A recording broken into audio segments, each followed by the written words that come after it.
own business in India. Our market is incredible, by the way. If anyone's looking at investing right now, Indian market is the place to invest. Invest for 15 years, forget about your money, come back after 15 years and be a millionaire. It's as simple as that. Our economy is booming. It's going to be great. Forget about the dollar value, forget about everything else happening outside. Our economy is like in some different level. And what's going to happen in the next 15-20 years is going to be like incredible. You might have seen that with the US the last 20 years. That's what's going to happen with India, if not better. Because the threshold of getting into, like a startup in India is that small. The costs associated with getting off the ground is that little. Right? Outside, there's so many protocols, so many things you need to do. Here, you don't need anything. You literally don't need anything. Don't even register your company. Just start talking to people and make money.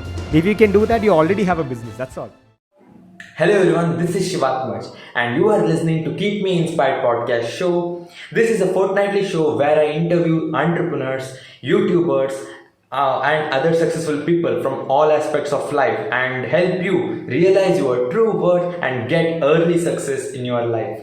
So today I am interviewing Akash Damodaram, who is a VTU passed out computer science engineer who I can highly relate to, and I got a tons of value from him, and I can't wait for you to listen to this episode. So without giving any spoilers, I highly recommend you. This is one of the podcasts which you must listen because this is so relatable and practical. So without wasting any more time, find your headphone first and connect it to your mobile phone or laptop, and let's dive into our conversation.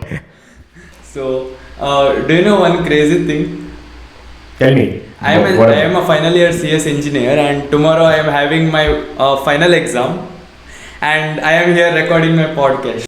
I mean, that makes sense, right? I mean, that shows how committed you are to this whole thing, because I was a CS engineer, a couple of years ago, and I know how much time or dedication, let's call it, that I've spent on the course itself. And I feel for the most bit, it's been and I'm not really a big proponent and supporter of our current education system, especially when it comes to engineering. So I think there are a lot of ways we can be taught to handle and solve problems a little better, but as opposed to you learning all these languages and whatnot. So it's okay, don't worry, because at the end of the day, you're still going to only study on the last night, right? Which is basically tonight. So you're good. You have time. Don't worry.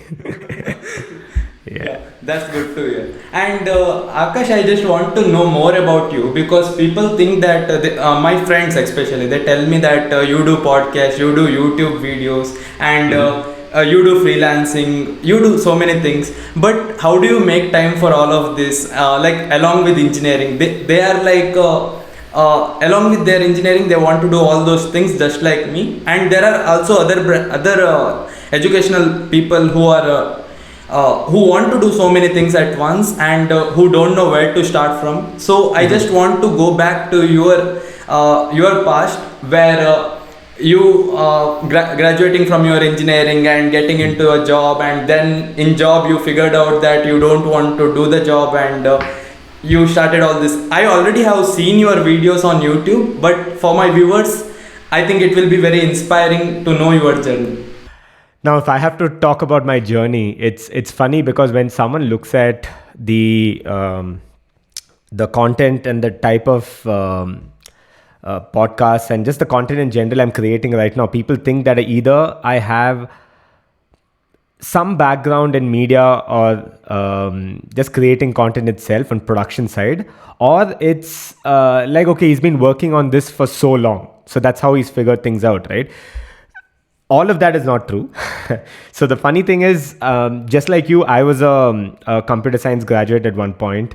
And at that point, my main intention was to do what everyone else was doing, which was to quickly get out of college, get a high-paying job, work for a bit, then get a good MBA. And again, I was very clear about the fact that my undergraduation degree may not give me everything that I want. So I will definitely have to maybe build a base with that, because, well, nothing better in the conventional mindset to get an engineering degree, right, than to get an engineering degree. So then I decided, you know what, I'll just do that. I'll get an engineering degree, then I'll work on building a nice portfolio in terms of experience in the tech space, and then slowly, graduating and moving towards the business side of things. And that was how I wanted to get into the MBA.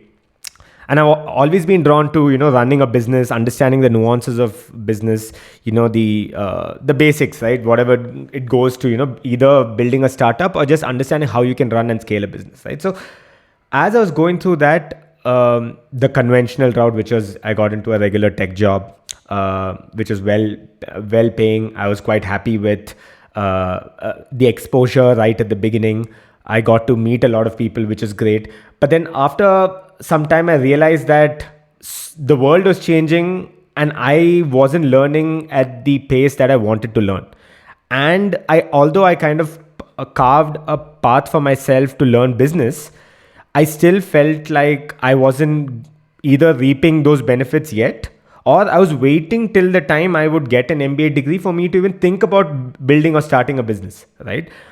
So at that point, I started working on a lot of small startup ideas, and I'm in Bangalore, right? So there's just startups everywhere. So you're motivated and you're pushed to, want to start something of your own now and again, which is great. But having said that, this whole wanting to start a business has been ingrained in my head for a long, long time, right? So the more I started thinking about this, I realized I don't need to really get an MBA degree to even think about starting, the business in the first place. Because the people who have actually done something with their MBA degree or even made it to some of the top B schools are ones who have already run and scaled, massive businesses, right? Those are the guys who go to learn maybe specific areas or niches or topics that they don't have strengths in, and they'd like to learn and leverage that in the future. So I decided, I'm going to start doing that. And so I took a small break from work. This is about four years or so after working in the corporate industry, right? In the corporate field, I decided, I'm going to go and try my hand at building a business. This has nothing to do with media, by the way. I was just, just passionate about business, right? So I started, I kicked off a food and beverage based startup. Things really picked up. I got back to work. I realized that I will have to quit my job soon if I need to scale this. So then I just decided to do that. I quit my job. So this is how I got out of my job and into the business side of things, right? Now, side by side, what I think something that I haven't, I'd say very explicitly, or not even explicitly, I haven't given too much thought about is how I have always been attracted to media and content. Let's put it that way, right? So there are a lot of unseen, maybe small pieces of growth that has happened over the last 10, 20 years. And I say that because we have consumed a whole lot of movies as children. As when I say that, my generation, especially from my family, we've been exposed to a whole bunch of movies, right? And I've always been attracted to understanding, breaking down cinema and figuring out how these guys are storytelling, the narration aspect of it. How do they make it look so beautiful? All of that, right? So the whole thing has been very, very interesting for me, and it's always been a big deal.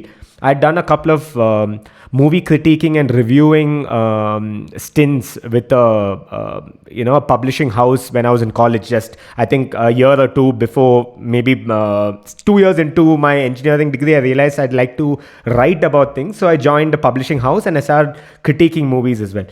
So I've always been drawn to that, but I never thought I could get into the field without even having any background or any experience per se. And that's where I think today's generation and today's just the kind of world we live in, right? The threshold of you getting into anything you want is that small and that easy, right? The amount of effort that it might take might vary, but is it easy for you to carve a space and get into into that particular vertical area? Absolutely. And anyone can do that with just how predominant e-learning has become, with just how many courses you can learn online. Just sit online and you have access to free resources and content just with YouTube itself. And again, everything and anything I've learned to do right now is all through YouTube. It's basically because of the t-shirt you're wearing right now.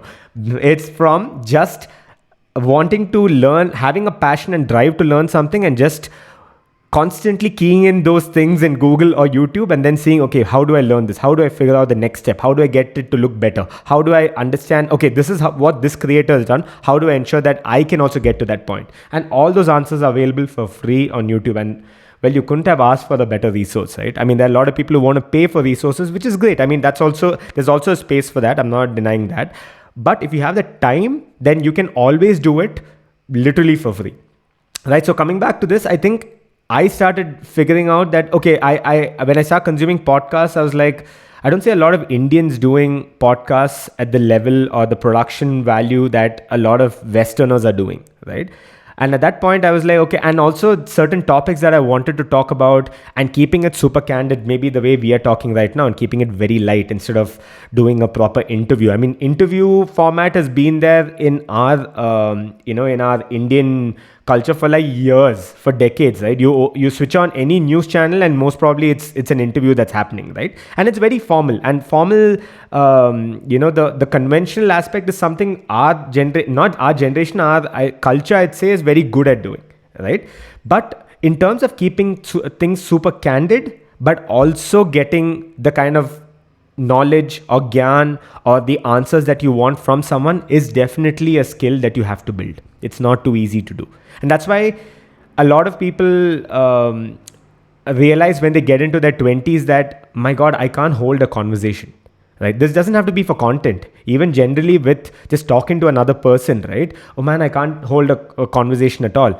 And it really hits you when you have to sit in for your first interview for work, for your job, or when you have to sit in for your placements, or when something really big is at stake, is when you realize, my God, I can't even hold a conversation, right? What's the point? And that again is because of, I think, just not being exposed during our teen years. I think our schooling system has a long way to go. Education system has a long way to go, where we can get people to really step up and learn to hone a conversation, hold a conversation, and also interact in a very calm, and soothing setup. Let's put it that way, right? So I got into podcasts, figuring this whole thing out, and the next thing I started. I started looking at certain creators and said, okay, how are they doing that? So let me figure out how I can get the kind of equipment that I need. Can I do it at my place? Yes, I can. I can do it in my dining room.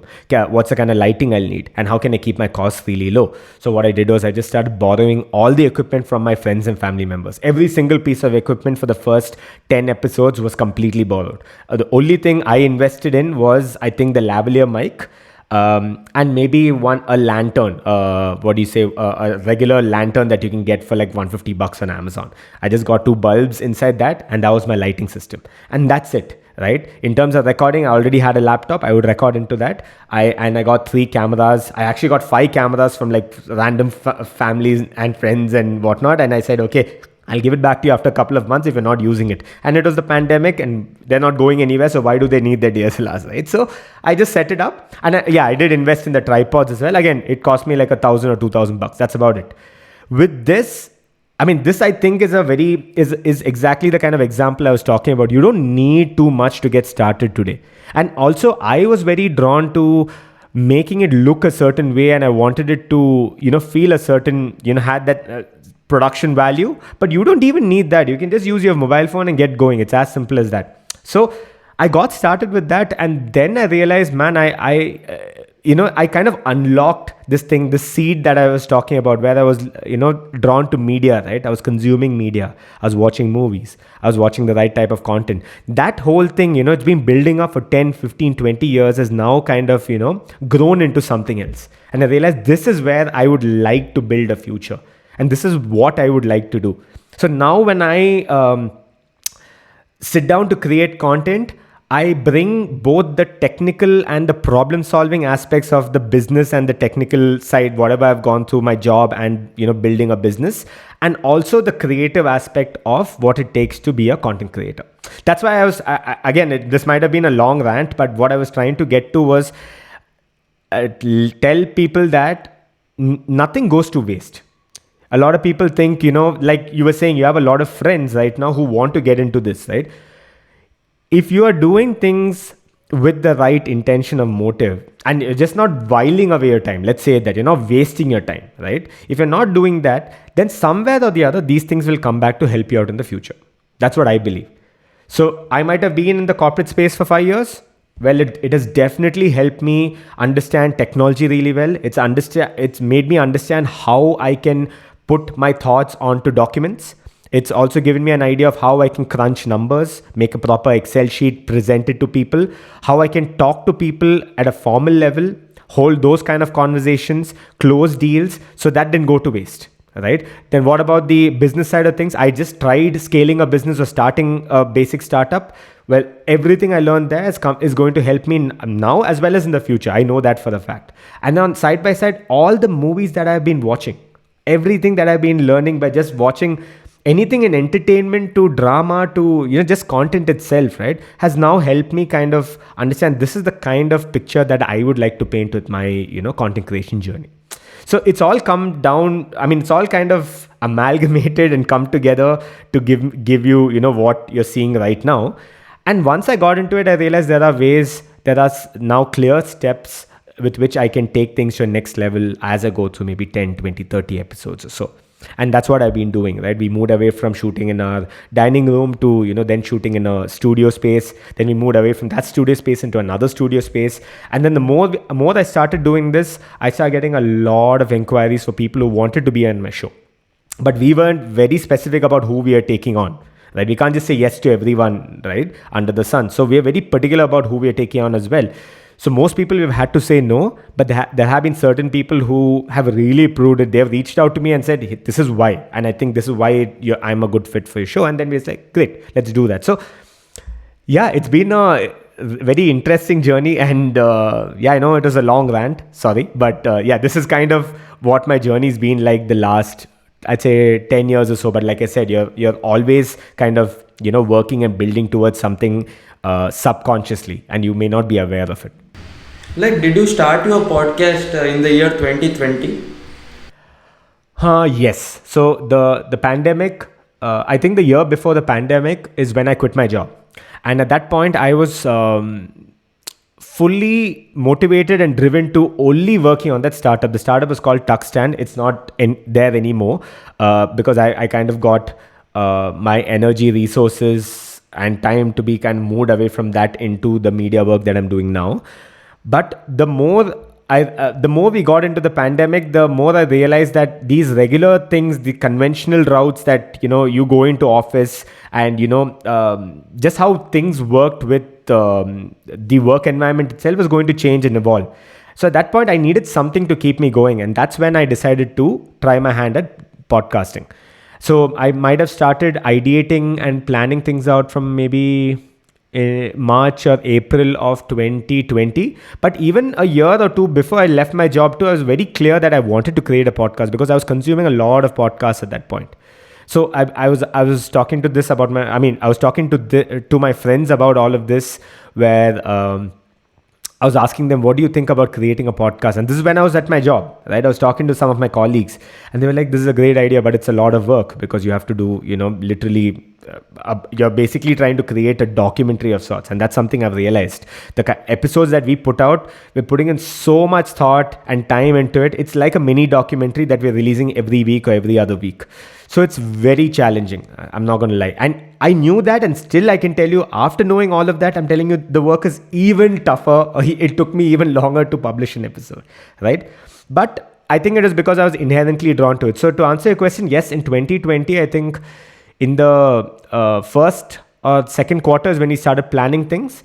In the third, July, August is when we started publishing. So I was very clear that I'm going to shoot about 8 episodes and then only I will start publishing.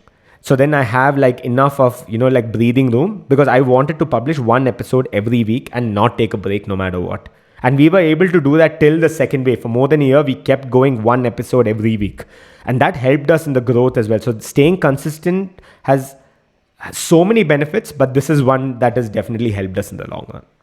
And I really liked the way your podcast is done. For example, I was watching a Beer Bicep podcast, and then eventually I came up to your podcast. who is a new creator, but still I feel that his production is really great, and overall feel is really great, and the reels were so inspiring, the one you put on your YouTube channel. So people like listening to this podcast, I really advise you to go and watch Akash Damodaram ka podcast, which is called as Against the Odds, because it is one of my favorite podcast, and I somewhat feel you like following the path of Ranveer Albadia.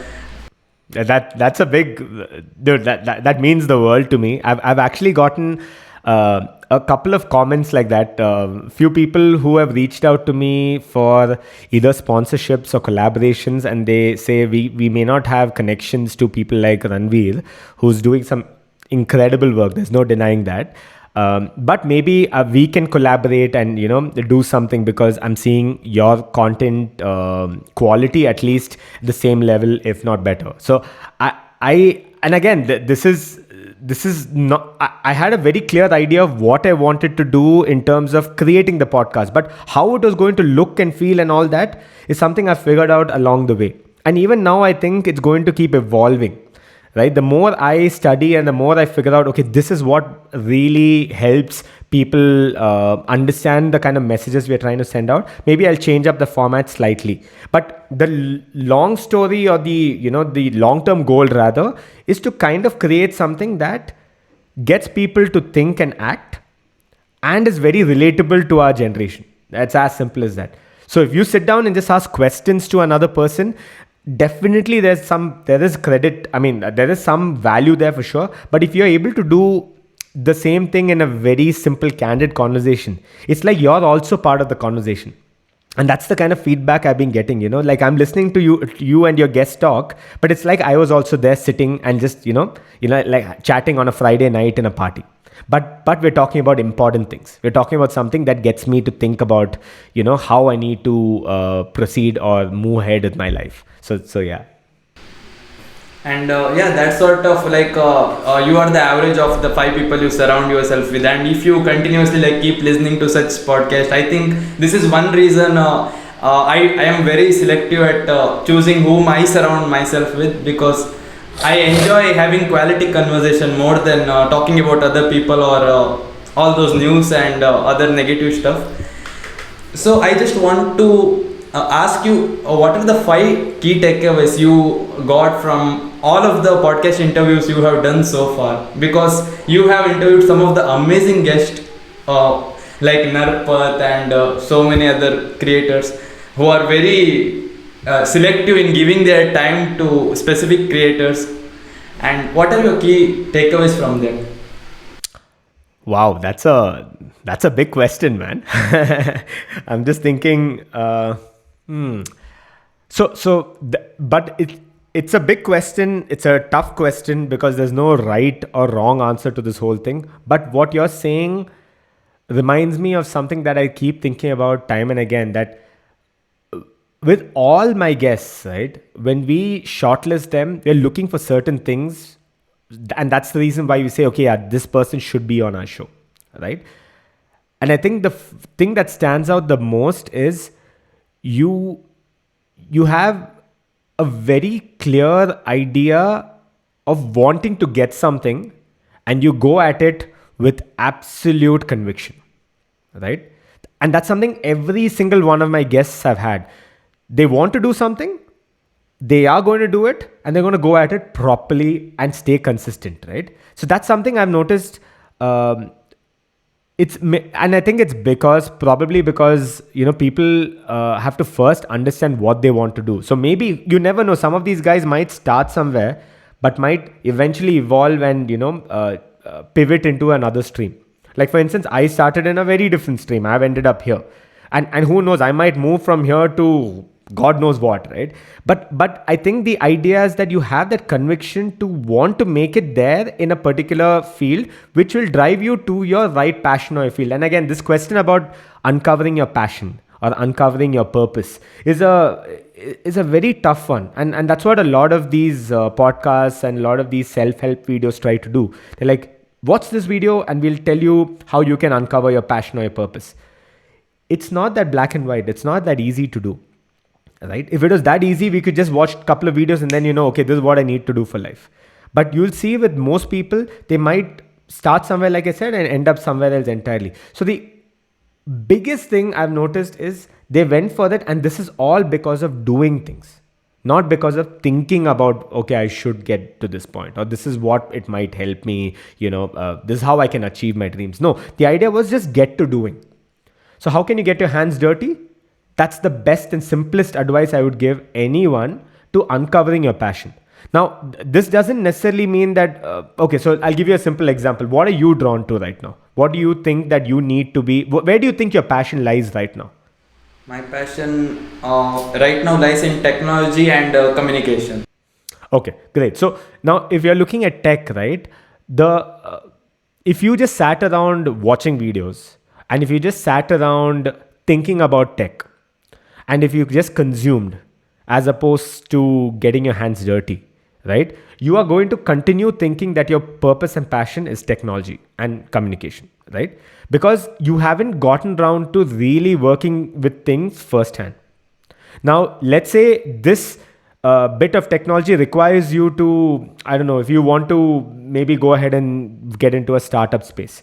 So this doesn't necessarily mean that you might want to start a startup of your own. This could also be you just work as an intern in a startup too. That itself is 10 steps ahead of where you're at right now.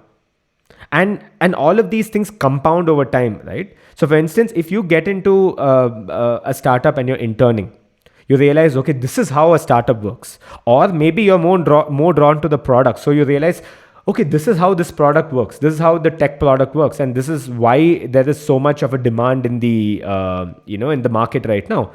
So then you can go back home and do some research and figure out how you can bring some aspects of communication and some aspects of technology and come up with a new product altogether, right? This might mean that tomorrow you're going to be heading a business, which means you're in the tech space, but you're actually doing business. But if think about it, your purpose or your passion right now lies in technology and communication. But tomorrow you could end up doing something entirely in the entrepreneurial or the business side of things, which is a very different field altogether, right? Very different vertical. So the only way for you to discover or get to that point is by trying. Another thing I tell people, this whole benefit of trying and advantages of trying is there are a lot of people who come to me saying, I want to create a podcast. I want to do this. I want to talk. I love talking. So I'm like, okay, great. Can you create 8 episodes right now? Like sit down, plan out your next couple of days and just create 8 episodes, right? Can you do that? Okay, so when do I publish? No one cares about publishing. Can you just sit down and have a conversation with someone, or just you do it yourself, a monologue, a talking head, or a single solo podcast? Can you do that? And the question is, yeah, we can do it because I love doing it. Then I'm like, go ahead, do it. But when are we publishing? No, don't worry about all of that. Can you just do 8 episodes? So that's the first and the most simplest thing that you can do is, and it's free, right? What you just take your phone and you record a podcast. What most people realize about 20 or 30% of the way through is that podcasting is just not for them. The same thing could be for you too. Who knows? Again, I'm not trying to, kind of put you down or discourage you, but more you get into tech, you might realize it's only certain aspects of tech that, draw you in. Maybe I don't want to be in tech altogether. Who knows? The only way you'll figure that out is by actually trying things, right? And most people who have come back after this, creating 8 episodes are people who can keep at it no matter what happens, right? So I can't give you 5 things, but one thing that kind of, is basically all of these 5 things together is basically what Nike keeps telling you to do. Just do it. It's as simple as that. And another simple example I can give you is, and again, this is to kind of reinforce this whole thing. Which sport do you play? Do you play any sports? I play chess. Chess? Yeah. So are you playing chess to make money? No, I play chess because I love to play chess. Exactly. So if you ask a basketball player, are they play? And I'm talking about someone who's in their high school or in their university level. Are you playing basketball? And this could be on an evening just with friends, right? Are you part of the college team? No. So then why are you playing basketball? What's the point of playing basketball? Like, well, I like playing basketball. Exactly. So no one needs to motivate you or push you to go play a sport. Or no one needs to motivate you or push you to do something you really love, right? And having to decrease that gap between things that you love And then finding an occupation is when you have actually achieved proper nirvana, or you have really found your purpose, because you're basically doing what you love and you're making money out of it, which in turn means you're also benefiting a lot of people, right? So finding that thing is very tough to do, but you don't need to first find it and then do it. That is very, you will most probably not find it at all. But and the other thing also doesn't work. Just because I'm talking about doing stuff doesn't mean you go to your regular job and you keep doing that and you'll eventually figure. No, if you have thoughts coming in your head, you need to try things out outside that as well, and that's what will kind of drive you towards your passion or your purpose. So I think just do it. It's as simple as that. I mean, it sounds simple, but it's not simple. But you just get to doing it. Yeah. Yeah, even like before I started my podcast, when I was in first podcast, I was a different person. Like just like you, COVID hit and I had nothing else to do, and I had to divert my attention from education. Like I was a nerd, from there to podcast and all this freelancing world and all those stuff. And I eventually got out of placements from my college because I wanted to like start my own business, because startup का वो चल रहा था, हवा चल रहा था. Then after doing a startup with two of my friends, and I failed at it because I had no idea. I just wanted to do a startup without any experience, and then I again came back to placement, and then last month I cracked one of the job after facing, even podcast helped me for cracking that job, because Congratulations. Thank you so much.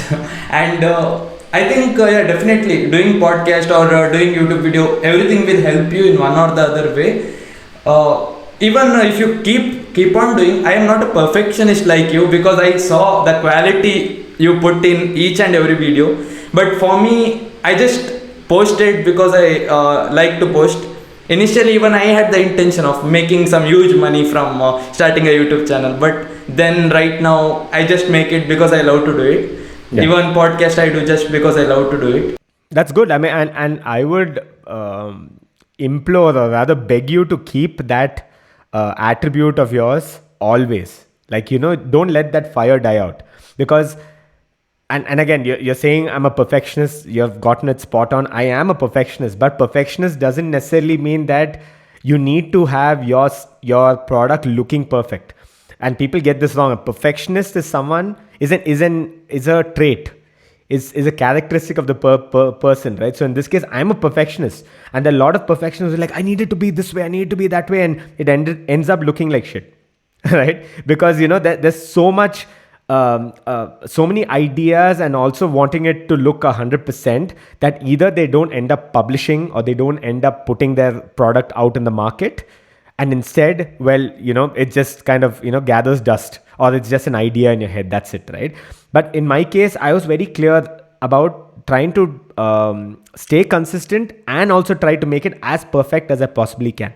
And I think I read this somewhere. I think if you have gotten it to about 93% or 94% perfect, according to you, that's it. It's about time you hit the publish button. There's no way you can get it to 100%, because as soon as you hit the publish button, you look at your piece of content and you realize, oh my God, this is off.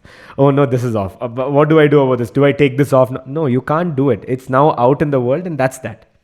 So another thing, like a lot of people ask me about communication skills, right? How do you talk? How can you write better? I say, if you need to write better, it's as simple as just sitting down and just writing. That's it. So even with email communication, right? The more emails you send out, and as long as you are trying to hone the ability and skill to write a better email, you will slowly learn as you go through that process. So the more emails you send out, you'll realize as more people respond, or when you realize, okay, this has worked for me, this is not. And when someone gives you feedback on it, you realize, okay, this is how I can improve and, take things to the next level. The same thing happens with this too. You kind of get feedback as you go through the process. And that's why you'll see some of the first piece of content I publish is very different looking from the kind of content I'm doing right now.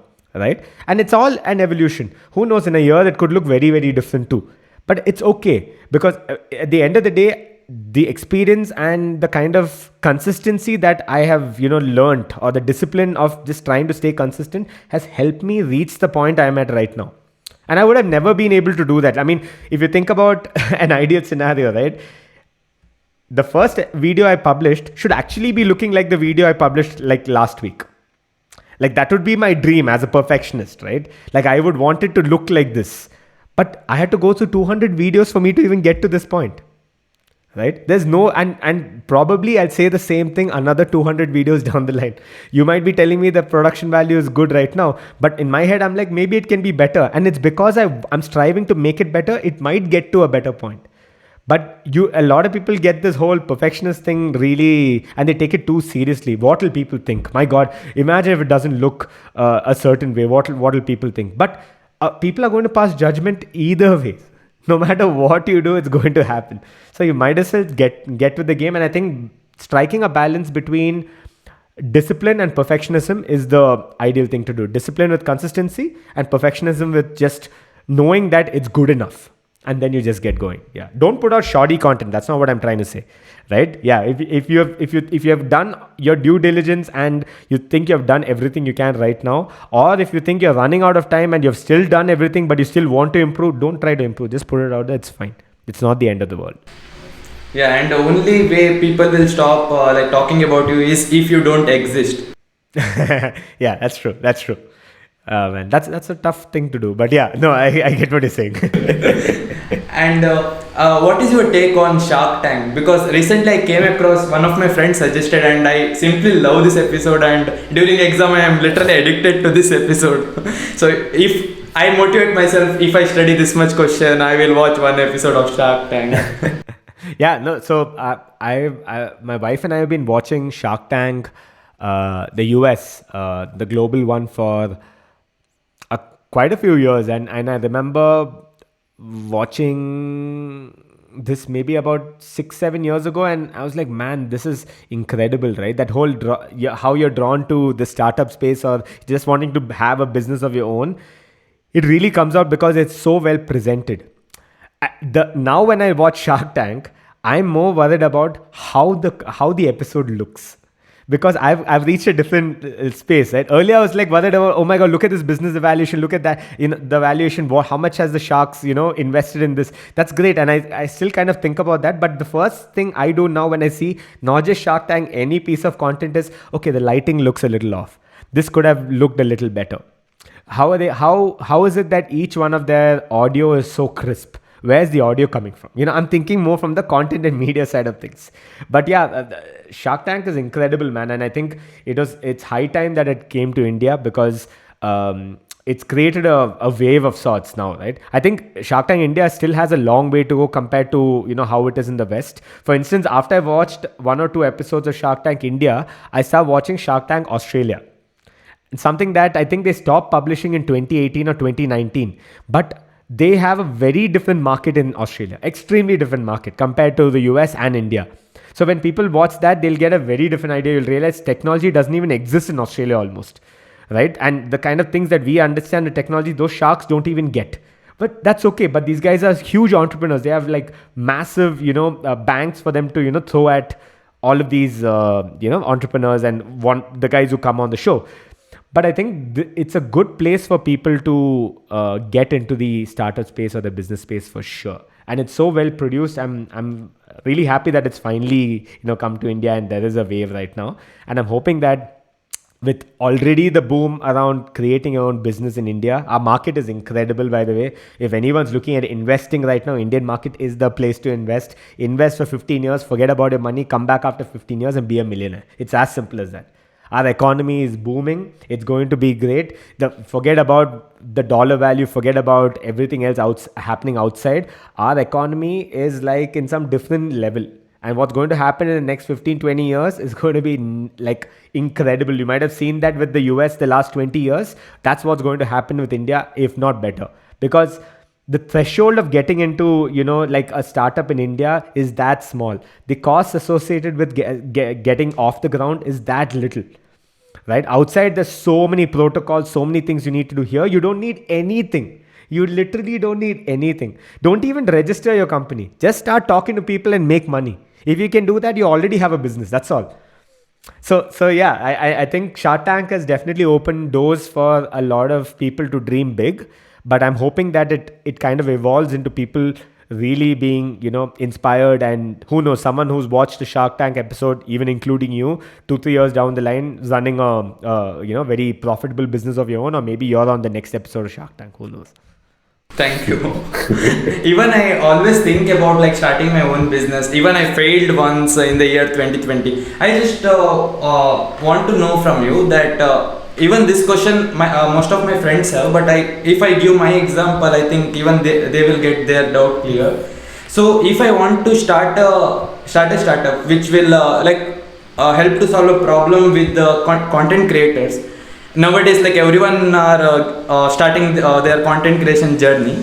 So some of the problems they will face is having a good clothes to wear, having a studio kind of place, or having their equipments like mic, DSLR camera, and mobile phone, and that ring light to record and all. So if we like want to provide this for students on rent basis, if I want to like literally start from scratch without having much fund, how can I like proceed to do that? So I think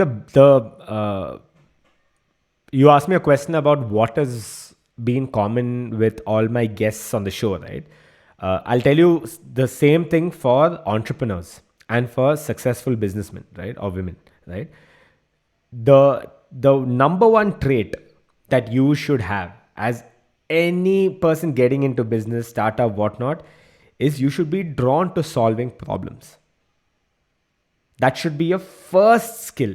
You should want to solve a problem so badly that if you don't get to the bottom of a problem, it'll keep gnawing at you like, oh my god, I still didn't figure it out, So your problem solving skills should be really up there. And by skills, I mean you can develop it over time for sure. But you need to want to, like in your case, you just spoke about a problem. This is basically a problem. What are startups doing? They're solving problems. Are they're making money out of it? That's secondary. Can you solve the problem is the question, right? So in your case, you're talking about how you can rent out gear to college students, right? Now I'll go back to what I said earlier itself, right? It's that easy in India to start with something like this, and especially if you're a college student, right? And you have I know you. What's your class strength right now? Just my class is 60. How many people in your entire batch? Entire batch 130. 130 in your stream, right? What about the entire of this particular year? Total. I'm assuming about 1,000 to 1,500 maybe, right? Yeah. If you are in college and you want to do this, automatically you have free leads of about 1,000 people. And by leads in any business, leads are people who could potentially be your client, right? So leads convert to prospects, prospects convert to clients, right? So in your case, you have 1,500 test leads. Let's put it that way, right? So you don't even, like some people have certain products created where they have to go looking for people who can test the product, which is actually the wrong way to approach it. You should actually be solving a problem that has been told to you 100 times, and you're like, okay, everyone's coming to me and talking to me about this problem. Or maybe they're not even coming to you, you're just talking to someone at a bar, or you're talking to someone, after a game, and you're like, okay, everyone's talking about this. Why hasn't this been solved? How can I solve it? Right? So the same way here, you already have 1,000 people or 1,500 people. The simplest thing you can do is either send out an email, stand in your quadrangle in college and just have a sheet and start talking to people. Very simple. I'll give you a simple example of something that I did, and no one knows about this, but in college, I remember so my parents were living in Kochi at one point. So I had traveled to Kochi for the vacation, and I think for the holidays, and we had gone to one of the biggest malls in India. So Lulu Mall in Kochi is huge, right? And their parking is also massive. I think it's about like 10 floors of multi-level parking, and it's huge. It's as big, if not bigger, than a mall itself here in Bangalore. So I remember we were done with going around the mall, and we came out, and we were stuck in a queue while we had to exit the parking, the multi-level parking. And this is all because people didn't have change, people didn't have money, cash, all of that. And this was about 10 years ago, more than 10 years ago, I'd say, about a little more than 10 years ago. And I was thinking there must be a very much easier way for you to do something like this, right? Why should it be that I should keep the right change, come there, pay? If I don't have change, then that guy is scrambling for change. He's freaking out. He's running around. You're also freaking out. And then the guy behind you starts honking. The guy behind him also starts honking. What's happening, right? So, and the more I thought about it, I realized, okay, there could be a easy technology solution. And at that point, Paytm and all just entered the market. So I remember I was like, okay, I'll just come up with a QR code solution where create an app that will basically solve the simple challenge of paying while you exit a parking lot. And it's very hard for us to think about this now, because now QR code is everywhere. UPI is everywhere, right? It's so common. But I'm talking about literally like more than 10 years ago, right? So I was thinking of that. So the first thing I did was I took my wife and one of my good friends and we went to Phoenix Mall here in Bangalore. And I was just walking around there talking to people, asking them. And I remember this is so silly and so stupid, but it was worth it because I got actual quantifiable data whether this even made sense. I was talking to people in the mall, asking them, where did you park? The 95% I remember said we parked in the mall, or they came by Uber or whatever. Said you parked in the mall, great. So that means you have to pay on the way out. How do you plan to pay? So then they tell me they have to pay by cash. So I'm like, do you have any of these these wallets or digital modes of payment? And they say yeah. So the more I start talking to them, I realized that it's such a need of the hour. But no one has really solved it. Who knows? Paytm had already started thinking about ways to solve this problem. And a lot of people don't know this. Paytm parking was one of the first areas where they got into to use the QR code scanning to make payment. So I remember that I did all this research. I was trying to figure it out. And this is only because I wanted to solve the problem, right? It wasn't about making money and all that. That was secondary. Once I got enough data, I realized, okay, this is the way I can move to the next. There is definitely a problem to solve. Now, going back to your example, you just need to talk to 1,000 people in your college. And that could be either through a survey, and because you're sitting at home for the most bit now, sending out one simple survey and getting them to fill up that is going to give you the answer to all your problems. Once you get some quantifiable data, you'll even realize whether people even want this. A lot of people, and I would say wannabe entrepreneurs, try to get to create a problem that doesn't exist. Right? But if you get people to tell you, I would love to pay for something like this.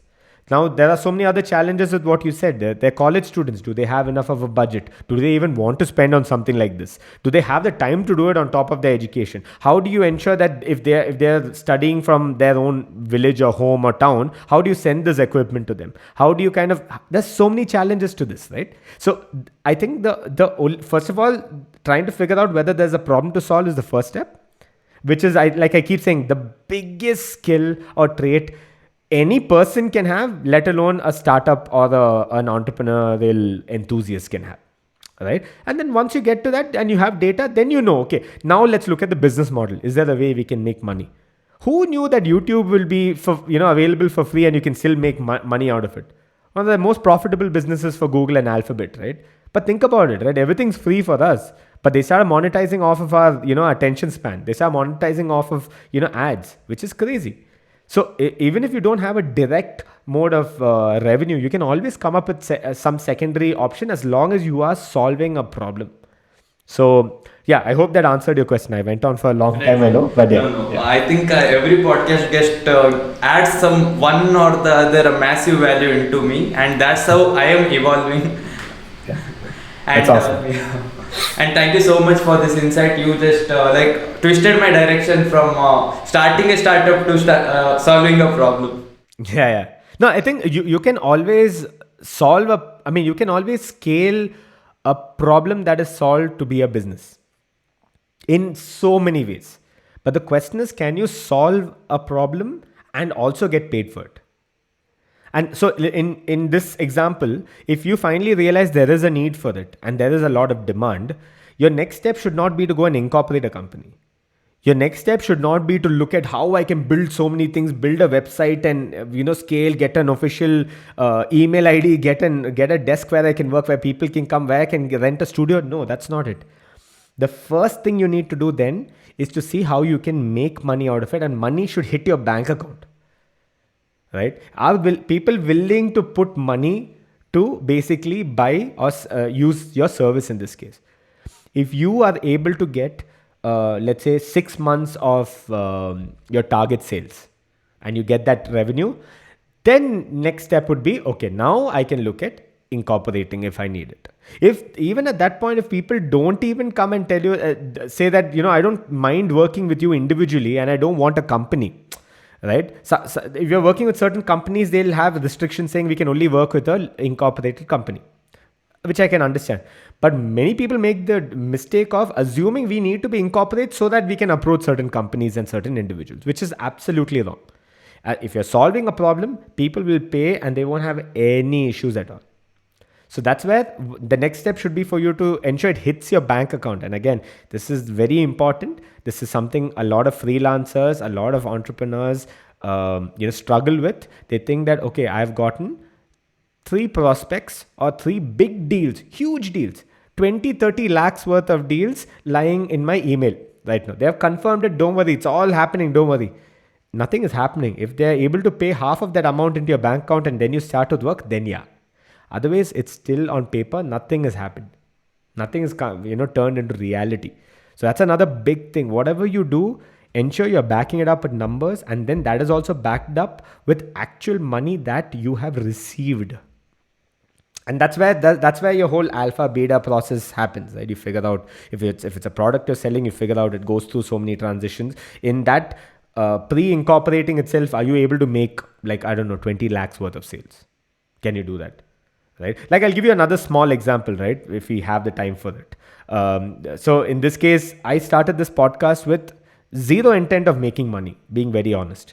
I mean, I knew eventually my dream also right now, and again, this is one purpose or passion that I'm drawn towards, is to eventually get it to a point where I can only podcast and I have sponsorship and I have enough money coming in. I'm able to add value to a small audience, but at the same time, I can also live off of the money coming in through the show. Absolutely, that's my intent. Joe Rogan podcast. No, this podcast itself, I'll continue doing it. I'll get guests, or I can even start off with a bunch of other podcasts. That's fine. But my intention is I'd like to have conversations and make money out of it. But it's with good intent, because I'd like to add value to the audience. And because the audience doesn't need to really pay for this, I'll have to figure out other alternative ways. So maybe through ads or sponsorships or whatnot. Maybe something else might come up because of Web 3.0. Who knows? So that's okay. That's my long-term goal. And that's what I got into the podcasting space also for. But once I got into it, because of us creating content at this level, right? Something that no other podcaster I see maybe in South India doing. I haven't found another person investing this much effort and time into something like this, which doesn't pay them back. Right? Or even in India, and again, when we are studying a lot of these podcasts around the world, there are very few, just a handful of them. I think just maximum of about 30, 40, 50, who is actually spending effort into making it look great. Some people put up some cameras and all that and just shoot and record, fine. They might already have a following. The podcast is successful. That's great. I'm talking about someone who's creating something so intentionally highly produced that it looks like as though it's a documentary that can go up on, I don't know, a platform like maybe Netflix or something like that. That's the way I am seeing my show, right? And when I looked at other shows, not a lot of people are doing that.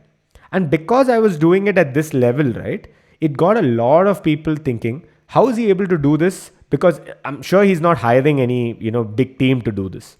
But he's also able to create something at this production value or production quality. So how maybe I can get him or his team to help out with my stuff as well. So then I potentially started getting clients with whom I started working. I didn't go marketing this. Obviously, there's a problem here that people want to create content for ads. They want to create content that sells their brand. They might want to create their own podcast that sounds this way, looks this way, maybe looks even better, and build a portfolio of sorts, whatever, right? And people want to do it, but they don't know how to do it, right?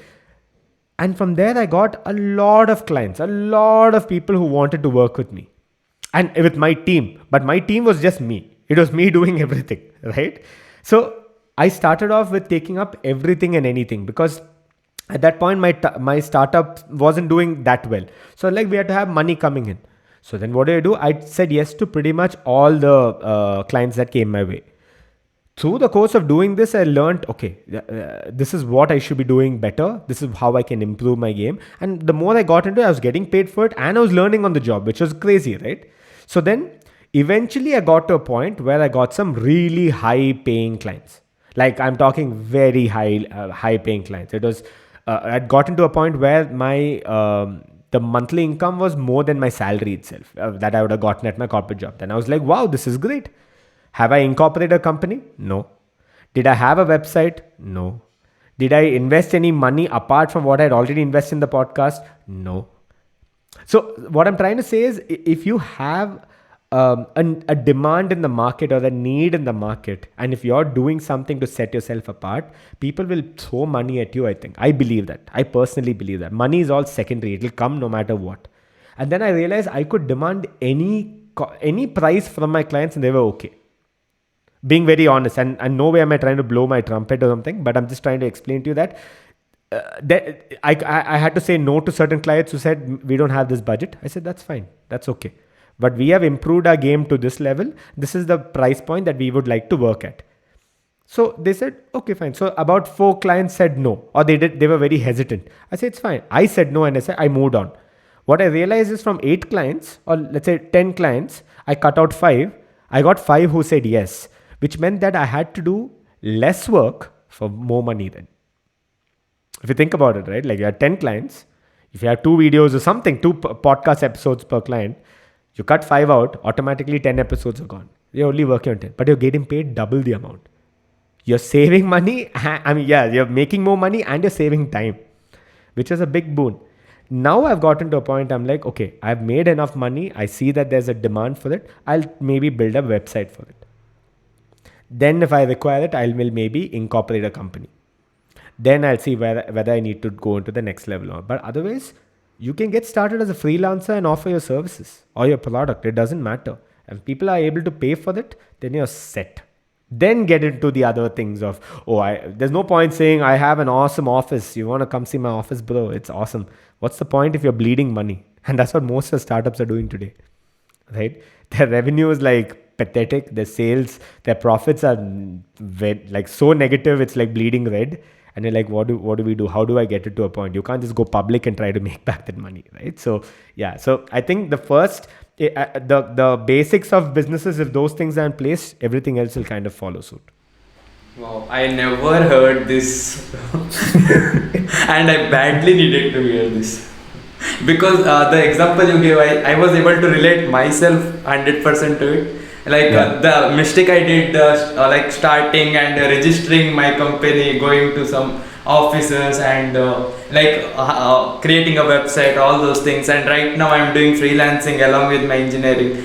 Now I kind of know how to go about it in the way you said. And I think in couple of months I'm gonna give you update on how my journey been after having a conversation with you. No, I'm looking forward to it as well. And I am entrepreneur head of my college, and I have the power to do all these things which you just said, and I'm looking forward to do that. Yeah, I think you need to definitely interact with your the potential, not just faculty, I mean your customer base, your potential customer base, right? So in this case, if you're trying to target people in colleges, you should talk to them, understand, and maybe they'll give you insights that you have never even thought about. So that's what I'm saying, right? A lot of people, this is why teams work better than one mind, right? This is why you brainstorm with a team. You don't brainstorm alone. It doesn't really make sense, because you're sitting and brainstorming by yourself. That's great. That's only giving you an idea of what you know and how you're able to build something based off of your knowledge. But I think something I told another person, and I've heard this time and again, is you just don't know what you don't know, right? You don't know what you don't know, which is so funny. It really hits you when you understand what I'm saying. It's like you don't know outside everything that you already know, which is crazy. So we assume this is what it is, and that's why there's that whole Goldilocks principle where people who don't know a particular area or market or skill. So for instance, you don't know anything about content creation, let's say, right? Someone can watch a good movie and say, that is easy to do. You have to just do, because you don't have the maturity and the expertise to even understand how tough it is to do this, right?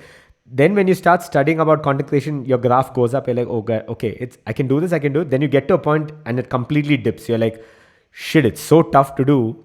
I didn't even imagine that this is how difficult it is, right? And that's because it's only after a certain point of ignorance, after a certain point of realizing that, okay, I don't know this at all, then you realize, my God, okay, then I have to kind of build, and then your graph goes up the more time you invest in it. That's why all these PhD experts, the doctors and all that, why do they do their research or their projects for years together? I mean, with that logic, it's like they're wasting time, right?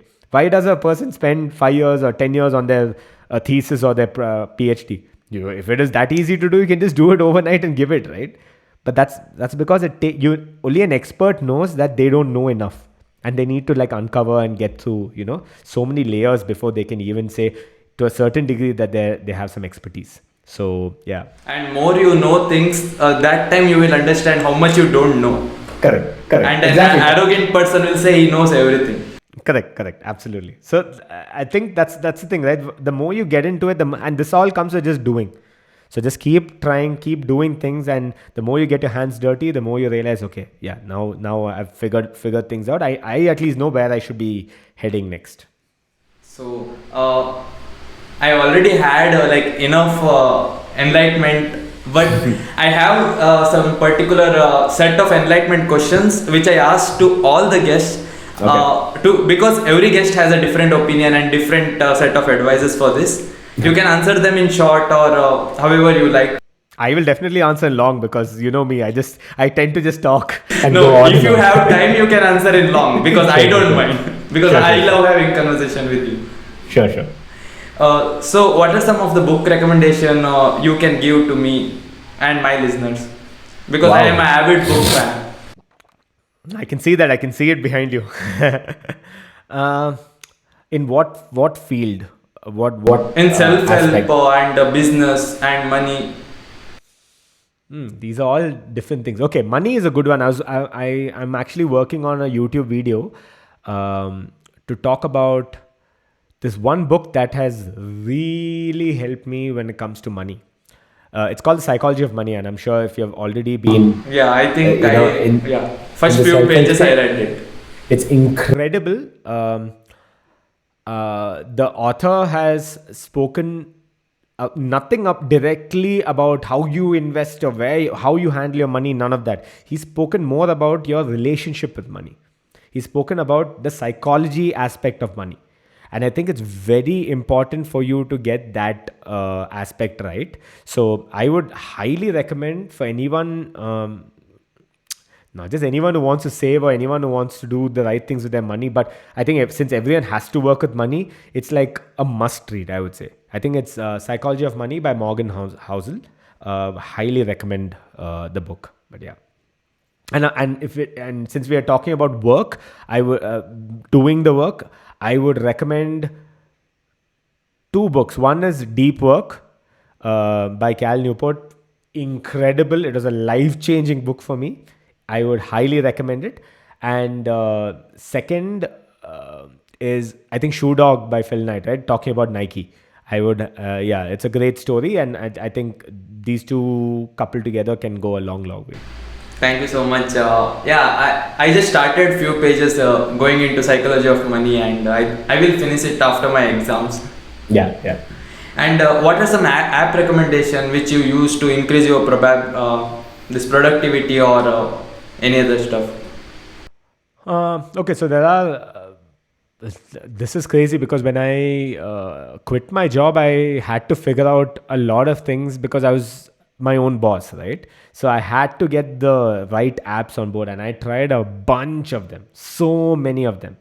And now after going through all of them, I have now gone back to the minimal route, which is I've gotten rid of every app that I don't need. So this is actually is a very easy question for me. So the apps I regularly use are TickTick, which is if you know Todoist, if you know Google Tasks, any of these apps that help you task manage, then I would highly recommend TickTick. TickTick. The the reason why I've stuck to this app is because it's completely free and you don't have to upgrade to a premium service to get everything that you need out of a task management app. So I would definitely recommend that. And obviously something in the productivity space everyone knows about is Notion. So I would highly recommend Notion as well. Notion is what I use for anything and everything, literally from my daily tracking to, from my sleep tracking to my my timelines for my content, to the scripting, to my newsletters. Everything is on Notion, and I've created so many templates on Notion that it really helps me know when I have to publish what. So that's how I was able to stay so consistent, right? I was able to put out one high quality video every week, and in the first couple of months of my podcast I was publishing one video almost every day because of those small snippets and those short videos, right? And that took a lot of effort, and I wouldn't have been able to do it if I didn't have Notion. So I'd say TikTok and Notion, and obviously I would recommend YouTube, like for sure. It might not be directly related with productivity, but my God, if I didn't have YouTube, I wouldn't be talking to you right now, being very honest. I would have never existed literally in the space I'm at right now. So yeah, I would highly recommend these two. Yeah, even if I didn't came across YouTube, I would have never entered a self-development path in the first place. Yeah. I think that's the story for most of us. So what are some of the series recommendation that you will give? Because nowadays people are more drawn to watching series. For example, Shark Tank, all those things. See, this is the thing, right? I'm so drawn to content. So I can tell you literally from humor or comedy to drama to documentary or whatnot. So can you maybe I be a little bit more specific? I want to limit it to documentary or self-help related series. To self-help. I haven't seen something in self-help because most of my consumption is on YouTube. And every time I go to something like Netflix or any of the OTT platforms, I'm going there to just like consume other mainstream content. So yeah, those are things I remember consuming a lot of these documentaries and a lot of these self-help content outside YouTube initially, and I'm talking about like 4-5 years ago. But I haven't gotten around to consuming anything outside YouTube because my entire YouTube feed will be filled with either finance tips, because I've gotten very heavily into finance recently. It'll be around productivity and self-help. It'll be around content production, making from color grading to making it look great and all of that. So that's the kind of mix of feed you'll see on YouTube. But yeah, I go to YouTube for most of my self-help bits. So I would say there are top content creators out there you can definitely follow. There's Better Ideas, there's Nathaniel Drew, there's Matt Diavella. There are a couple of these guys. In India, I'm yet to see someone who's heavily in the productivity space creating content or that's my dream, right? That's my hope that I'll eventually get to that point. Yeah, I think like if the eventual plan is I'd like to just create one YouTube channel which has both a podcast and long form aspect to it, while I also have standalone, small, short, well produced YouTube videos too. So then people can either find me through the YouTube videos and then stay back to consume my podcasts, and vice versa. So yeah, I'd say that there are umpteen creators on YouTube. So YouTube is the place for you to learn self-help and whatnot. Yeah, and your podcast, especially video podcast, has literally light up so many aspects of my brain. Whenever I watch it with one creators, there is some or the other main things which I didn't know, which I discover, and also the one you make sharing your technical and personal aspects of life. Even there you shared something, for example, making of that 100 videos. Such kind of videos, it was so inspiring, and I literally felt that I'm not alone in my journey, and he's honestly sharing his journey, like what he been through, and even I felt better after watching that video. That's awesome, dude. And that's my aim as well. Now, I've not been publishing a lot of these YouTube videos, but from the next week onwards, it's going to be one episode of podcast every 2 weeks and one YouTube video in the other week.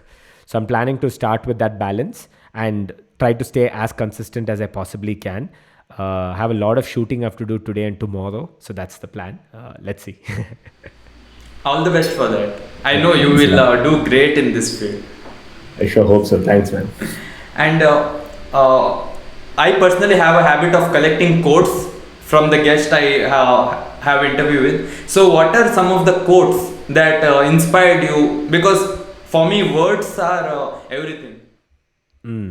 What are the ones that have stood out for you? Tell me something that you have found to be like life changing. So in the first page, like I have a habit of writing journal, and I think this is my 2022 journal, and my old journal is not there because it's filled completely with some amazing quotes. Okay. So some quotes that I can remember is I want to make this earth a better place because I was here, or something like I'm striving for greatness. Right. Okay, so you're still talking about in the self-help space itself, right? For the most part. Because so I know that. There are so many, man, and I think I also have a couple of these jotted down. But there are one thing that comes to my mind right now is I think by Stephen Covey, the author of what's that? The 7 Habits of highly successful people. Yeah, I think he said. The main thing is to keep the main thing, right? Which is incredible. Like everyone gets into doing something they want with their life. They have a certain target or certain goal. And that is usually their first and the most important thing that they need to do, which is, the actual work they need to do. But what you realize is they get either into a habit of procrastinating or they get into the habit of doing so many other things around this main thing instead of doing the actual work, right? So this quote has been like super beneficial. The idea is the main thing is to keep the main thing, right? So that's one. And there are so many, man. There's pain is inevitable, but suffering is optional, right? So if you're going through something and you feel you're going through a lot of pain is definitely inevitable, and this is what the Stoics talk about. This is what Buddhism talks about, right? You are going to go through periods of happiness. You're going to go through periods of sadness or pain. That's all fine. But are you going to suffer because of it? That's on you, right? You might be thrown a curveball and told to do. Just have to handle something that you never expected in a million years. But do you need to go through suffering at that point? Because suffering is what you're basically putting yourself through in your head, right? So pain is probably inevitable, but suffering is optional. That's another one. And man, I think a vision without a strategy remains an illusion, right? So you're just having a vision doesn't help. If you have a strategy for it, great. If not, it's just an illusion. It's just in your head. Yeah, so, even 10% work is better than 90% of thinking. Absolutely. I'd say even 1% instead of 99%. Yeah. And who are some of the content creator role model you look up to? Oh, there are so many, man. So many of them. So there are certain aspects in India, not too many I can think of. Not a lot of people I really have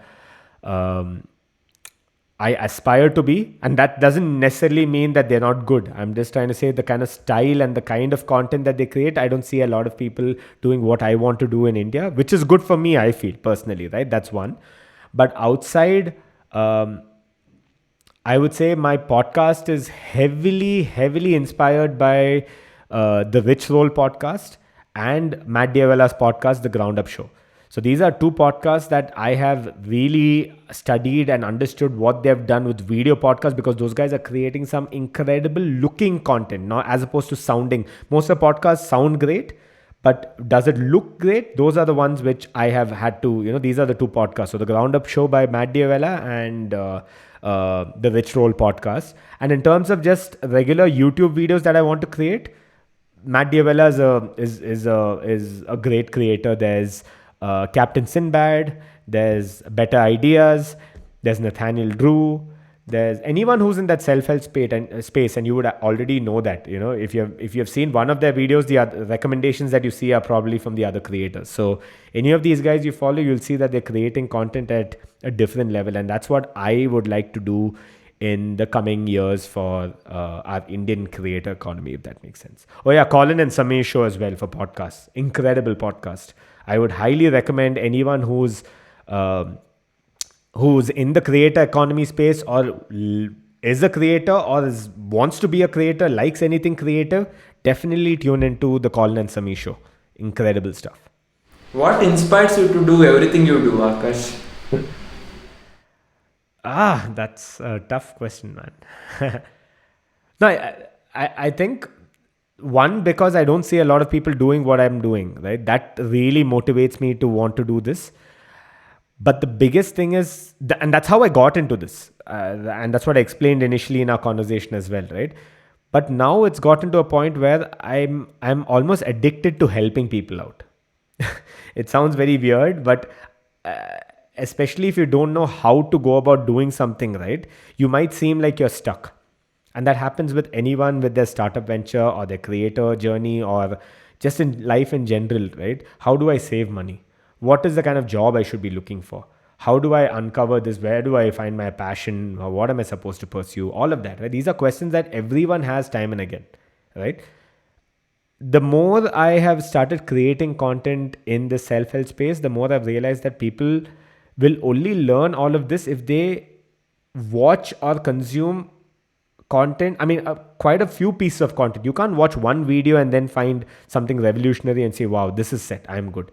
If you notice anything that you have finally decided, okay, this is what I want to do with my life, it's because of you watching or listening to different sources or different pieces of content, right? So that's the same thing I would like to do. The idea is to get my channel and my just the content I'm creating to be like a one-stop shop for people to come down and just understand and uncover certain things. So the more I can help people out, the better. And I think eventually I will be moving into creating courses of my own.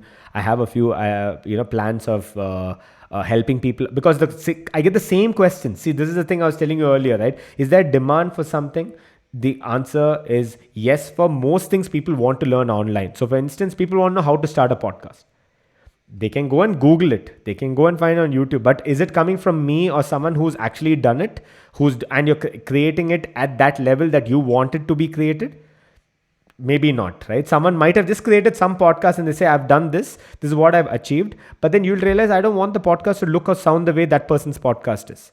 So then that's where I personally feel that you might seem like you don't have too much to bring to the table because everyone else is also doing it.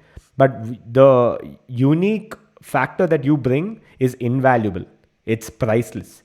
So that's why even if you see 100 people doing it, it's not you doing what the 100 people are doing. And that's what sets you apart. So I eventually want to create a couple of courses in content creation, in productivity, in podcasting, especially helping people out how they can get started from literally nothing to creating something that looks and feels great. But yeah, this is all eventually, like slowly with time. So let's see. I'm looking forward for it. Especially I want that video podcast course. And I also might be your potential client in the future. That's awesome. That's awesome. I'm looking forward to it, man.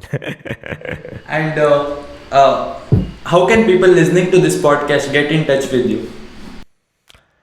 So they can head on down to my website. So akashdamodaran.com is where they can find everything and anything to do with me. I've got a link to my podcast website also there. And I'm also creating a website for my content creation house. It's called Unimedia House. Basically, the idea is to create universal content or universal media, hence Unimedia House. And soon you should see a website, unimediahouse.com as well. That kind of houses our portfolio of content that we have worked with different creators and different brands for their content. So they want to get in touch with me, they can either email me, and again, the email can be found on my website as well. But yeah, akashdamodaran.com is the place to go. Did Mr. Beast some or the other way influence you for your content creation journey, or No. I think he is a way different kind of content creator who is also following the way that you are thinking to be different. Um, Absolutely. I think thinking differently, yes. But like you said, he has a very different style. Mr. Beast is thinking on a very different scale, and I don't want to get into the scale game, right?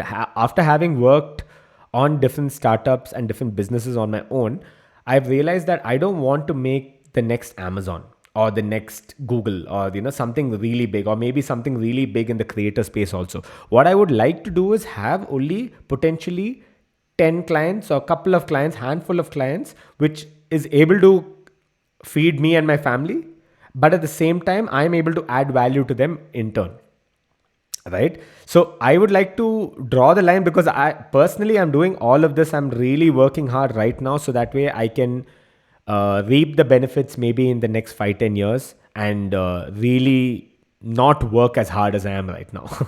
Let's put it that way. Right? The idea is I'd like to retire a little early, and retirement doesn't mean I stop doing everything. Retirement is I get to really have control over my time, and that is another big thing. I'm a big proponent and subscriber of. I people think that I'm very independent and I can do whatever I want whenever I want with my life, because my life is my life and it's my rules and all of that, right? But if you think about it, if you're working in a company, if you're working in a corporate company, already your time is not your time. You are already having to work at someone else's schedule, and you're doing it the way you want. I mean, you're not doing it the way you want. And again, I was scripting a YouTube video where it was and again, this scripting bit also is something I'm uncovering. I love writing, so the more I'm writing, I'm thinking about different aspects and how people tend to say funny things. Like I said, like, I'm so independent, it's my life, my rules, I can do what I want. But actually, your time is not your time if you're already working at someone else's schedule. And second, if you need to have dinner with your wife, or if you need to go for a family gathering, or if you need to go on a vacation, or if you need to work out or do something, you want to go for your hobby, you want to play chess in your case, right?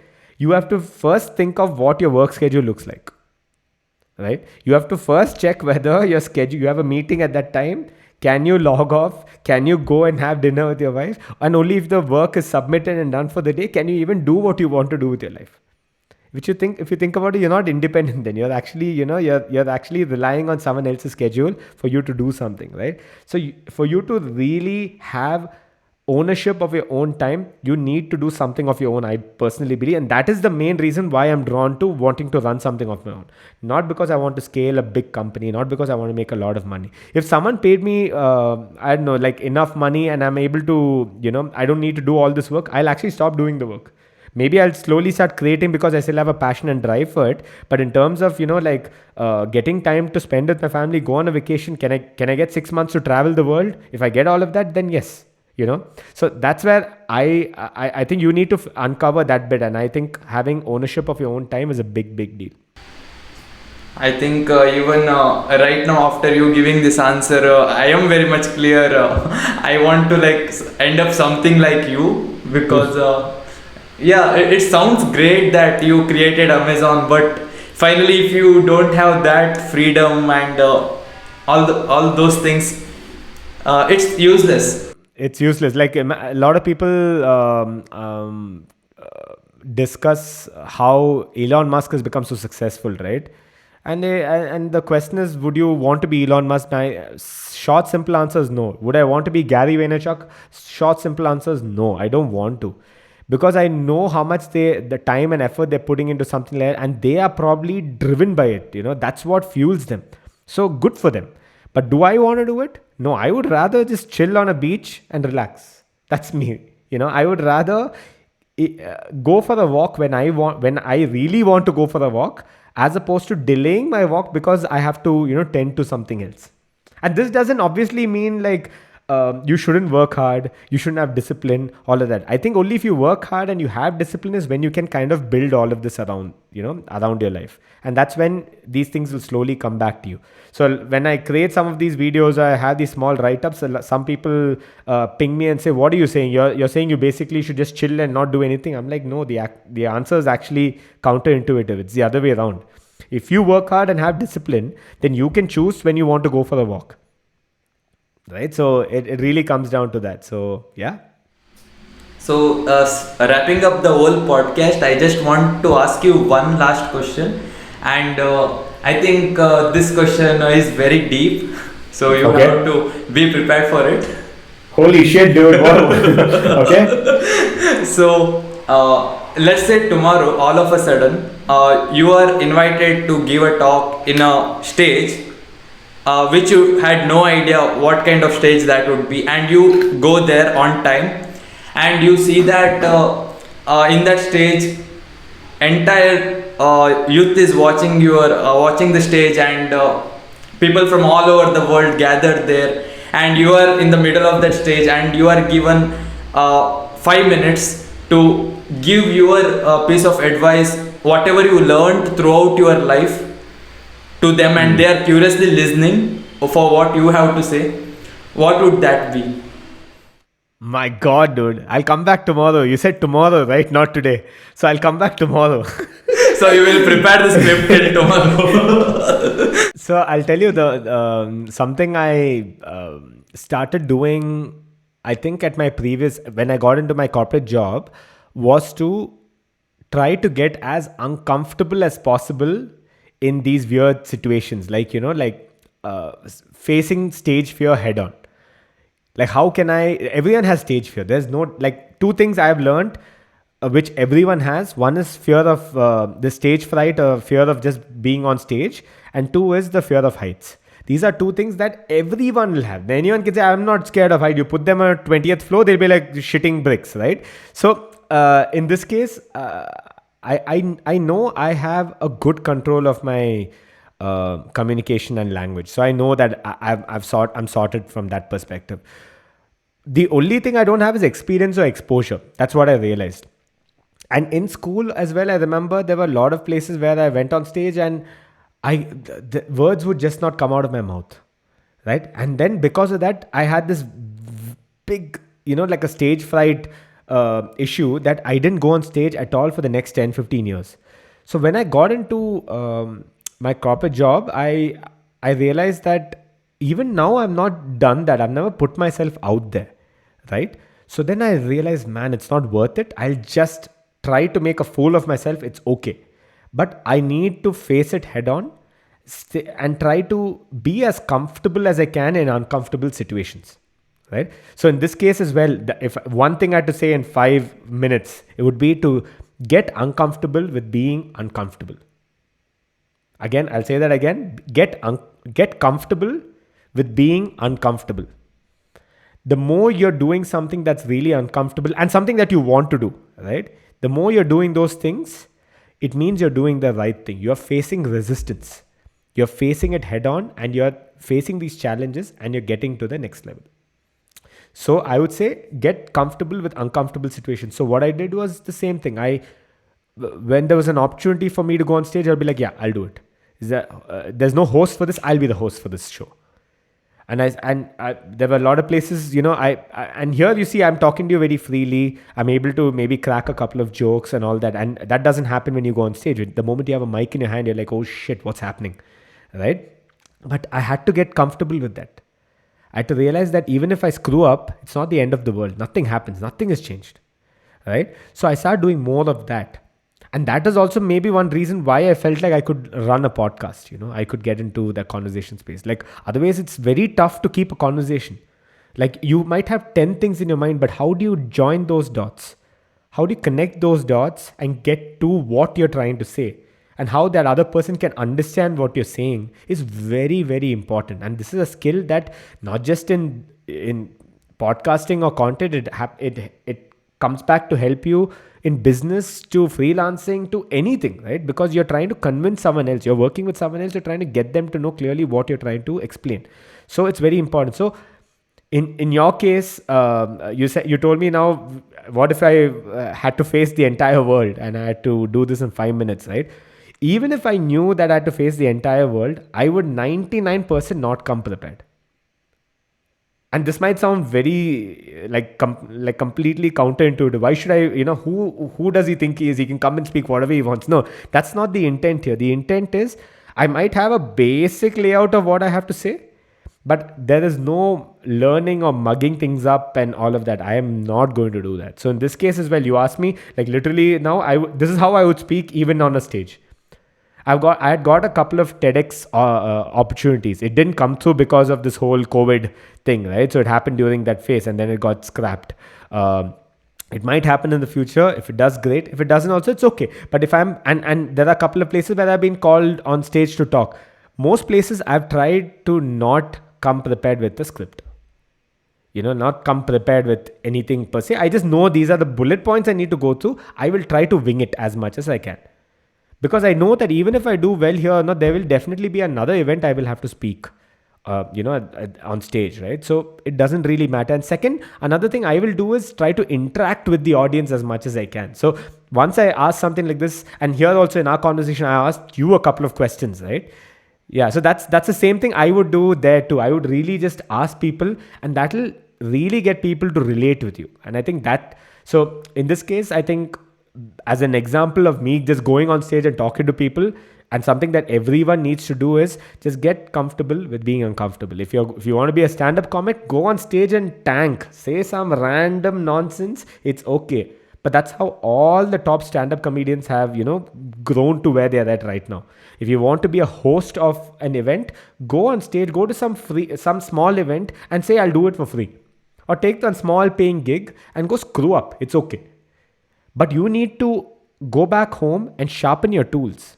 You need to work on your skills, whatever you can work on by yourself. So you work on building your vocabulary, work on building your communication skills, all of that. But the other stuff, go there and do it on, literally learn on the job. So I don't know if this answered your question or whether everyone in the audience just walked away. This is one of my favorite way that you put in words. Like even unconsciously, I was doing the same from past few years. That in my college, it was the first time like I went front and led some students and gave a talk, and I was not able to speak anything in stage. Even I was doing this unconsciously. Whatever I feared the most, I used to do that. Because eventually after doing that for a while, you will know how it feels to be screwed up, and there is nothing worse way to screw up, because you already have screwed up. Correct. And there's nothing wrong in screwing up either, because no one's going to remember, all of that. And so many takeaways from this, man. Like, people think, see, right now, if you notice when I'm talking, I'm pausing and I'm thinking a lot, right? And this is something I'm trying so hard to do, because earlier I would just be like, yeah, because people are uncomfortable with being quiet. If I'm on stage and I'm not saying anything and we're super quiet, the person on stage is going to be shitting bricks, because they're like, I'm not able to say something, right? So the same thing happened. And I noticed I did that a lot when it came to my podcast episodes as well. Initially, I used to say, just because I had to fill that void. Even right? I am doing that. Yeah, no, but that's the thing, right? It's about identifying it first and trying to really work on it the best possible way you can. Another thing I'm working hard on is not using filler words like this, that, like whatever you can fill in, I'm trying my best not to use that. So, see, right now I said but I should have actually thought a little bit and tried to, go on to the next sentence, but I didn't do that. But I'm aware of that. So I'm trying to build that. So maybe, who knows, in a year or two, I might get to a point. So these are the tools that I was talking about. The more you can sharpen those tools on your own, the better when you kind of step and present yourself, you kind of look like a polished product, if that makes sense. So, yeah. I think, this wraps up our podcast. And is there something that you want to ask me? Or no, I was just checking the time I had kept aside. I think time till 5 o'clock. So we're well within time. This is awesome. Oh, that is super awesome. I thought I Yeah. was delaying your time because this conversation was so insightful. And even though I have exam tomorrow, like I am so much excited right now, and I'm looking forward to hear it again and again to engrain the thoughts that you have put in this podcast. That's awesome. Thank you so much. Yeah. Questions for you? No, dude. I think I asked you questions along the way, so I can't think of anything else. But it's great what you're doing. I'm really grateful that you even thought I would be a good fit for your show. So thank you so much for having me. And yeah, look forward to you working on a startup or a business idea and seeing where it, what it evolves into in the future. So all the best with that. And yeah, man, kill it. You are one amazing entrepreneur who I can completely relate to because you are a VTU passed out computer science engineer, which is exactly what I am right now. Where are you based out of? I am based in Mangalore, In South Bangalore, India. okay. South India. Yeah, Mangalore. I know Mangalore, dude. Okay, Yeah, you are from Bangalore, right? Yeah, that's nice. Are you from Mangalore itself? Yeah, I am from Mangalore. Okay. So do you speak Tulu or Konkani? I speak Konkani, Kannada, Hindi, English. Okay, not Tulu though. You Not speak Konkani. I can understand Tulu. Okay, nice. So where are you Awesome. from basically? So I'm from Kerala, but I've been in Bangalore all my life. So I moved here about 25 years ago to Bangalore, but I'm actually from Calicut, from Kozhikode.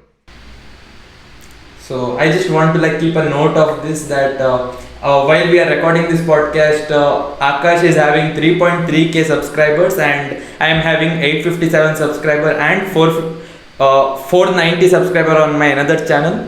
So let's see by the end of few more contents where this reaches because just like Gary Vee, I just want to document this.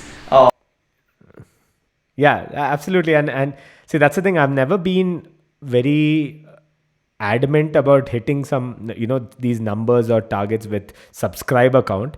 What I was more interested in is whether people are even watching, consuming my content, and the numbers have been really, really good. I think I love we your crossed- contents, man. That's awesome. Thank you so much. I think with our podcast, we crossed more than 250,000 downloads and listens and views. So which is great. So that shows that we're doing something right. But in terms of subscriber count, I would personally like to have low subscriber count and high engagement and high views, because that shows that the conversion rate is really, really high. The pressure will be on me tomorrow if suddenly something blows up and I'm getting a lot of subscribers. Then I will have to create content that will please all the subscribers, or at least try to keep them happy, right? So I'm liking where I'm at right now, but let's see where this goes.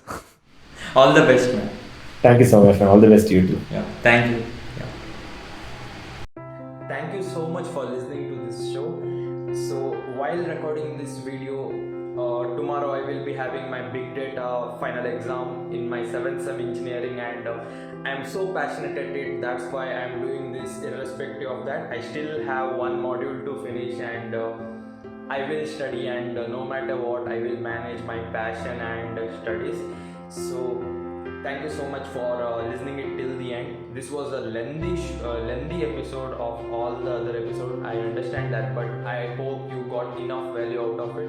And for getting some value and never missing another episode of mine, I highly recommend you to press the subscribe button if you're listening to this podcast on YouTube. Press the follow button and write a review if you are listening this on Apple or Spotify. This will really help me and really encourage me to get success and eventually monetize my podcast, my passion. So thank you so much, and I hope you have a great day.